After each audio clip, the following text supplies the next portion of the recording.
दुर्गापुर से खबर। डीएसपी के बुलडोजर ने अनाथालय को ध्वस्त किया, निंदा की। दुर्गापुर में आक्रोश फूटा। बुलडोजर ने दुर्गापुर स्टील फैक्ट्री के 2 दिन के एक तरफा नोटिस को तोड़ दिया और 2-1 टैगोर पैलेस में पुनर्निर्मित परमानंद मिशन अनाथालय के तुरंत जमींदोज कर दिया। पश्चिमी वृंदावन और आसपास के जिलों में समाज सेवा केंद्र के ध्वस्त होने से आक्रोश भड़क उठा। इसके विरोध में गुरुवार दोपहर 1:30 बजे एक विरोध जुलूस निकाला गया। इसका नेतृत्व संग्रामी समिति मंच के संयोजक भास्कर घोष ने किया। दुर्गापुर नागरिक रक्षा मंच भी उनके साथ था। शहर के विभिन्न हिस्सों से सामाजिक कार्यकर्ता, शिक्षक और कर्मचारी आश्रम को ध्वस्त करने की इस घटना में न्याय की मांग को लेकर एकजुट हुए। ये जुलूस टैगोर पैलेस से शुरू होकर दुर्गापुर स्टील फैक्ट्री के प्रशासनिक भवन पर समाप्त हुआ। रिपोर्टर गौरांग बटव्याल की रिपोर्ट।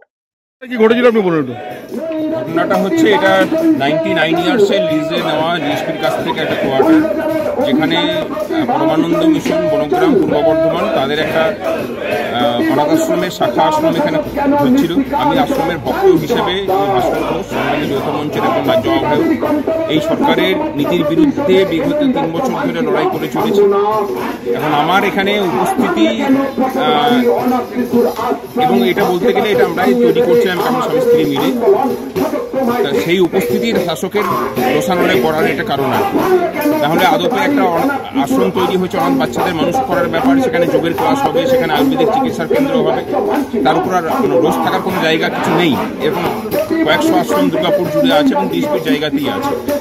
এটার উপর পড়ার কারণ শুধুমাত্র প্রতিহিংসা, রাজনৈতিক প্রতিহিংসা। যদি বলেন যে তার প্রমাণ হচ্ছে যে রাজ্যের মন্ত্রী শান্তিরা বলে পাঠিয়েছিল যে কাগজপত্র নিয়ে আসুন, আমরা ব্যাপারটাকে মিটিয়ে দিচ্ছি। ডিএসপি সম্পূর্ণ বেআইনিভাবে এসে পরে শাসক দলের মদতে এই ডিমোলিশনের কাজ করে গেছে এবং যারা এসেছিল তারা এই শাসকের যে কাটমানি সিন্ডিকেট, সেই সিন্ডিকেটের অংশীদার হিসেবে এই অন্যায় কাজটা করেছে। এখানে কোনো রকম কোনো নির্দেশিকা কারোর কিছু ছিল না এবং কোনো রকম শুনানির সুযোগ দেওয়া হয়নি। একপাক্ষিক বলা হয়েছে যে আমি নাকি অবৈধ কাজ করছি, অবৈধ কোনো রকম কোনো কনস্ট্রাকশন হয়নি, যা কনস্ট্রাকশন ছিল সেগুলোকে রিনোভেট করা হচ্ছে। সেইটাকে একপাক্ষিক একটা রায় দিয়ে সেখানে ডেমোলিশনের অর্ডার পাস করি, ডেমোলিশন করা হয়েছে এবং সেটাও করা হচ্ছে রাতের অন্ধকারে।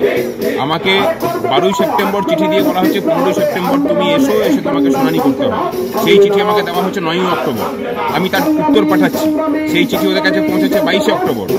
এরপরে 16 সেপ্টেম্বর তারা চিঠি ইস্যু করছে যে তোমার এটা 7 দিনের মধ্যে ডেমোলিশ করা হবে। সেই চিঠি আমাকে ধরানো হচ্ছে 30 অক্টোবর।